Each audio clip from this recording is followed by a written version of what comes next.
Is right now a good time to buy a home in Tri-Cities? That's going to differ for every person that's watching this video. What I'm able to do is provide you information today that's going to help you make the best decision for yourself. Hey everyone, welcome back for another monthly housing market update here in Tri-Cities, Washington. If this is your first time, please consider subscribing to my channel and hit that bell for notifications. That way when I put out new housing market updates, you'll be the first to know, and you also get all my other content I put out about the housing market in Tri-Cities, as well as things to do and just the area in general. So without further ado, let's get started. As far as the total number of homes sold, we saw about a 20% decrease month over month, and then we've seen about a 40% decrease from this time last year. So what that tells us is with all these interest rates, there really isn't as much buyer demand. Interestingly enough, the principle of supply and demand says that if demand decreases, then price should also decrease.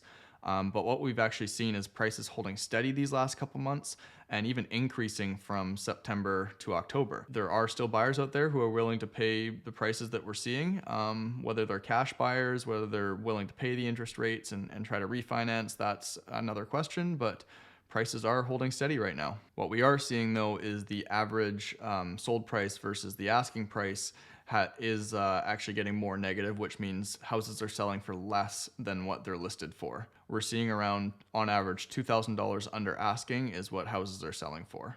And again, we've seen inventory rise. That is due in part to the lack of buyer demand or the lessened buyer demand from what we've seen recently. This is a great thing because usually in the winter when there's less demand, we actually see inventory drop as people pull their houses off the market. But we're seeing higher inventory now in the winter than we've actually seen in the summer and spring in previous years. So a lot of selection out there for buyers if you're willing to stomach those interest rates and if you can afford the payments for now, and a lot of ability to negotiate preferable terms for the buyers because obviously there's less demand and lots of supply out there now. Kennewick did see a big jump up in average sold price, but with the median price staying the same, what that tells us is most likely there was a few higher end homes or more expensive homes that sold that really brought that average up for the month. Of the four major cities, Pasco is actually the only one where we're seeing buyer demand actually hold steady. We haven't really seen a drop off or a decrease as far as the homes sold and homes going under contract yet in Pasco. It may be just a little bit behind the other cities, or maybe we're just seeing that the Pasco market is still holding pretty steady.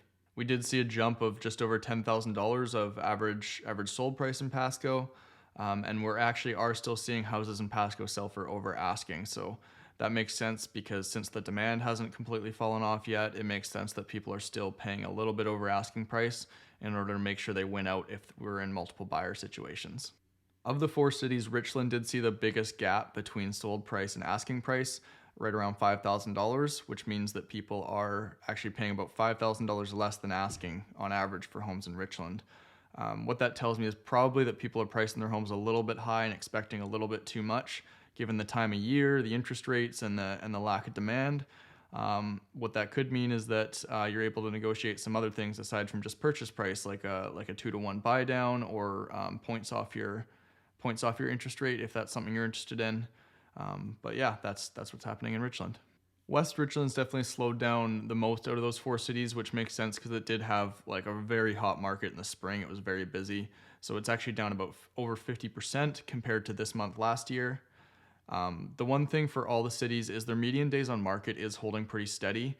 So what we're seeing is around 2 weeks is when you're seeing houses go under contract. So you got a little bit more time than you used to, but we're not seeing that number get up to like 3 or 4 weeks like we might expect with the lack of demand, which tells us that there are still plenty of people who are ready to buy and are making the decision and purchasing quickly.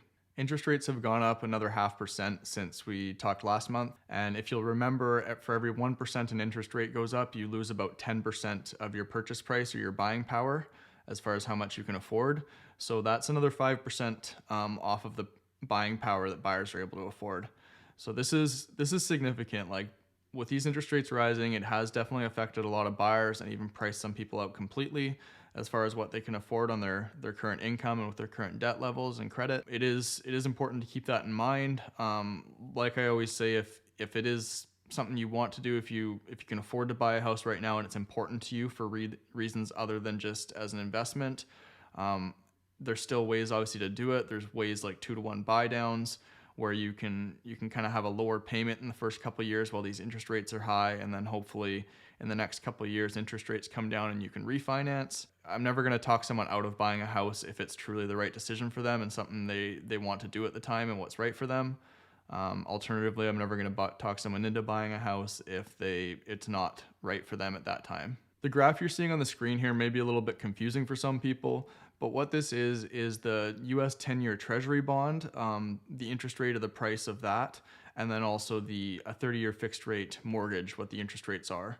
So as you can see here, they tend to go pretty closely with each other. They follow pretty closely, because what a lot of lenders will look at is they'll look at a 10-year Treasury bond and say, okay, well, if people are making 2% on a 10-year Treasury bond, mortgages are a riskier investment, so we need to make sure that the mortgages are higher than that to make it a worthwhile investment for people to actually buy up mortgage bonds. On average, we see about a 1.7% gap between that 10-year Treasury bond and the 30-year fixed rate mortgage. That 1.7% is essentially the extra profit to make up for the risk in case mortgages default. What we're seeing now is almost 3% gap between those two. So if the Treasury bond doesn't come up, there are experts that are saying they believe that the mortgage rates will actually come down. There's no guarantee that'll happen. They could always rise even further. They could stay where they're at. But there are people out there talking about that being a strong possibility. So at the end of the day, you're here because you want to know, is it a good time to buy a home? And my answer is that totally depends on your situation. If you can afford to buy a home, if it's not going to put you in a financial bind, if you can get approved and are comfortable with the monthly payment and are happy with where you're going to be living, then yeah, it's a great time to buy a home. If the rates go up even further, then you're saving yourself money right now. And if the rates decrease in the future, without the housing prices decreasing a lot, then you're looking at possibly being able to refinance and decrease that payment anyway. That's really what people have to decide right now. Obviously, the house is an investment. It's something that you will be selling down the road possibly or eventually, and you do want to look at it from a financial standpoint. But at the end of the day, with the homes, you do have to take into account whether it's the right decision for you at that time. People should not try to time the market. There's way too many variables. There's way too many ways you can lose out. There are people in our market currently who sold their homes several years ago when they thought it was the peak and they were going to wait for the market to crash. And now they're just stuck renting because they've lost out on all the equity gains the last few years because they expected the market to go down and it's gone up. Similarly, there's people right now that are waiting to buy because they think the market's going to crash. Yeah, it could crash. Like the market could go down 25% conceivably, but it's also gone up about 40% in the last 3 years. So it's kind of a catch-22 there. You may make out better if you wait. You may also be a lot worse off and even further behind in that equity growth. So unless you have money somewhere that's making you 5 to 10% return every year where you can at least keep up with the market or just behind it, buying is always a way that you're going to get in and get a foothold and at least be able to move with the market if it is moving up. And if it moves down, at least you have a place to live where you're not paying rent and you have control over what your payment is every month. I hope that was helpful for everyone. I know that was a little bit long-winded and a little bit ambiguous, but if you have any specific questions or you'd like help with any of this kind of stuff, please feel free to reach out.